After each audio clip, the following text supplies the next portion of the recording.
பருப்பு சாம்பார் தாளிக்கிறதுங்க. எண்ணெய் ஊற்றிருக்கிறேங்க சட்டியில். வடச்சட்டியில் கடுகு ஊற்றலாம், கருவேப்பிலை ஊற்றலாம்,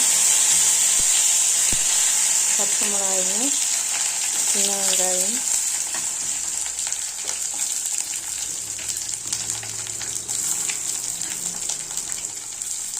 எண்ணெய், கடுகு, கருவேப்பிலை தலைங்க, மல்லித்தலை, ஒரு பச்சை மிளகா, சின்ன வெங்காயம் வணக்கிறேங்க. பருப்பு சாம்பாருக்குங்க, துவரம்பருப்பு சாம்பாருக்குங்க. காய் நறுக்கி வச்சுருக்குங்க. நம்ம இது வணங்கினோடனே காய்களெல்லாம் போட்டு வணக்கிட்டுங்க. ஒரு டீஸ்பூன் சாம்பார் தூள் போட்டுங்க. புளி அரைச்சி ஊற்றிங்க. நம்ம பருப்பு தண்ணி விட்டு ஊற்றிட்டுங்க.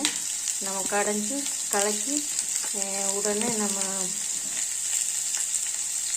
குக்கரில் ஒரு 2 விசில் விட்டால் நமக்கு பருப்பு சாம்பார் ரெடி ஆகிடுங்க. இப்போ ஸ்டவ்வை வேகமாக வச்சுக்கிறோம். நல்லா வணக்கி வச்சுக்கணும். ஃபஸ்ட்டே தண்ணியில் கத்திரிக்காய் அரைச்சி போட்டிருக்குங்க. அதுக்கு மேலே அவரைக்காய் 2 பீஸு, ஒரு 4 பீஸு முருங்கைக்காய்ங்க, இது அவரைக்காய்ங்க பெருசு பெருசாக போட்டிருக்குங்க. தண்ணியில் வடிச்சிட்டேன். கீழே ஃபஸ்ட்டு கத்திரிக்காய் இருக்குதுங்க, தண்ணியில் ஓட்டதை நம்ம அப்படி கொட்டிடலாம்னு தண்ணி வடிச்சாச்சு. இப்போ சின்ன வெங்காயம் வணங்கிச்சு. இப்போ காயை போட்டுக்கலாம். காய் கிட்டத்தட்ட ஒரு 1/4 காயில் இருக்கும். நம்ம பொரியல் எவ்வளோ வைக்கிறோமோ அந்த அளவுக்கு சேர்ந்துடும். பீன்ஸ் இருந்தாலும் போட்டுக்கலாங்க, மஞ்சள் பூசணி இருந்தாலும் போட்டுக்கலாங்க. மெயினாக இந்த எசன்ஸ் எல்லாம் நம்ம பருப்பு குழம்புல செய்து விடும். பருப்பில் துவரம்பருப்பில் தக்காளி 2, சின்ன வெங்காயம், பூண்டு ஒரு 4-5ங்க, சின்ன வெங்காயம் 4, எண்ணெய், மஞ்சள் தூள், மஞ்சள் தூள், ஒரு டீஸ்பூன் கடலெண்ணெய், 2 தக்காளி அரைச்சி போட்டுங்க. 3 விசில் விட்டு இறக்கி வச்சுருக்குங்க. இப்போ நம்ம ரொம்ப காய் வணங்க வேண்டியதில்லை.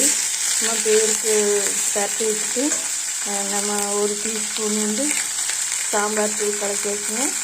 இன்னும் ஒரு 1/4 டீஸ்பூன் சின்னதாக இருந்தால் ஒரு 1.5 ஸ்பூன் போட்டுக்கலாம். காரத்தை வந்தாப்பிள்ளைங்க நம்ம இனி சிம்மில் வச்சுக்கலாம். ரொம்ப வேகமாக வச்சா சாம்பார் தூள் கறி போயிடும். நீ புளி கரைச்சி வச்சுருக்குது. சின்ன புளி ஒரு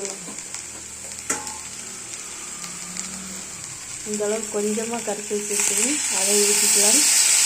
உப்பு போட்டுக்கலாம், கல்லுப்பே போட்டுக்கலாங்க. நான் இப்போ இன்றைக்கி பொடி உப்பு போடுறேன். பக்கத்தில் இருக்கிறதுனால பொடி உப்பு ஒரு 1.5 ஸ்பூன் போடுறேங்க. இந்த ஐஸ்கிரீம் ஸ்பூன் இல்லைங்க, இதே பரட்டி விட்டுங்க. அவ்வளோதான், சும்மா ஒரு பரட்டி விட்டுங்க. நம்ம இந்த பருப்பு தண்ணி ஈர்த்து இப்போ ஊற்றிட்டுங்க. கடைஞ்சி அதே குக்கரில் ஊற்றிங்க. எல்லாத்தையுமே நம்ம ரசத்துக்கு என்ன இதில் கொஞ்சம் எடுத்துக்கலாங்க. இப்போ இந்த பருப்பை கடைஞ்சி இந்த சட்னி வடச்சட்டியில் இருக்கிறதைங்க குக்கர்லேயே ஊற்றிங்க. எல்லாம் ஒன்றா நம்ம ஒரு 2 விசில் விட்டால் போதும், காயெல்லாம் வெந்துடும்.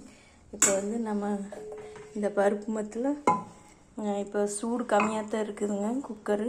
நம்ம இல்லாட்டி இந்த இடத்துல ஒரு துணி டவல் வச்சு நம்ம நின்றுக்கிட்டே கடைஞ்சிக்கலாம்.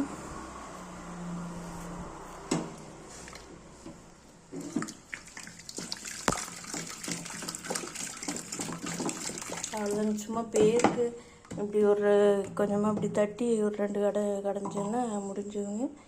இதை நம்ம இந்த குழம்புலேயே ஒரு சுற்றினோம்னா இந்த இதெல்லாம் பருப்பு மத்தில் இருக்கிறது போயிடும். இப்போ நம்ம இதை எடுத்து அப்படியே குக்கரில் ஊற்றிங்க. ஒரு 2 விசில் விட்டால் நம்மளுக்கு பருப்பு சாம்பார் ரெடி ஆகிடும். பருப்பில் 2 தக்காளி, சின்ன வெங்காயம் 5, பூண்டு ஒரு 5 பல்லுங்க, சோம்பு. இதை கொஞ்சம் இப்படி இந்த மாதிரி செஞ்சோம்னா அது சைடில் ஒட்டிருக்கெல்லாம் வந்துடும். நம்ம கரண்டியிலையும் கலக்கி விட்டுக்கலாம். 2 கை துவரம்பருப்புலைங்க கழுவிட்டு 2 தக்காளி, சின்ன வெங்காயம், பூண்டு, மஞ்சள் தூள், எண்ணெய், சோம்பு 1/2 டீஸ்பூனுங்க எல்லாம் வேக வச்சு ஒரு 3 விசில் வேகமாக வச்சு விட்டுட்டுங்க. நம்ம இந்த மாதிரி வணக்கி மறுபடியும் அதே குக்கரில் மூடி வச்சுங்க ஒரு 2 விசில் விட்டோம்னா நம்மளுக்கு வந்து இது லாக் பண்ணியாச்சுங்க. ஒரு 2 விசில் விட்டோம்னா நம்மளுக்கு பருப்பு சாம்பார் ரெடி ஆயிருங்க. ஒரு 5 விசில் 2 விசில் வந்து ஒரு ஸ்டவ்வை வேகமாக வச்சுக்கலாம். வேகமாக வச்சு 2 விசில் விட்டால் போதுங்க. நம்ம வந்து ஒரு 5 நிமிஷம் போய் நம்ம குக்கர் திறந்து அப்படியே நம்மளுக்கு குழம்பு பருப்பு சாம்பார் துவரம் பருப்பு சாம்பார் ரெடி ஆயிடும்.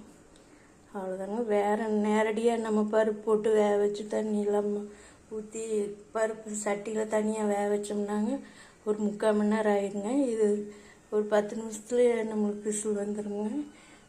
இது ஒரு 5 நிமிஷத்துலேயே விசில் வந்துடுங்க. சீக்கிரம் நம்மளுக்கு கேஸு மிச்சமாகுங்க.